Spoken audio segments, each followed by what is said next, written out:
ఎందుకేనా ఆకు చాటున పిందెను చూస్తా సోపు తీగలో పండును కోస్తా నువ్వు వస్తే వాడరా ముద్దుల ముంతం వాడతీగలేంది అవంటే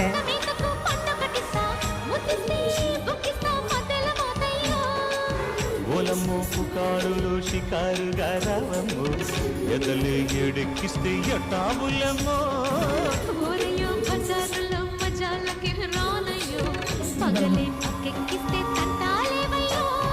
మిట్టిల మీదున్న మీ సమయ సంఖ్య వడ్డీలతో పాటు ఒళ్ళోకి వస్తుంటే పోగరు చిల్లకలెకి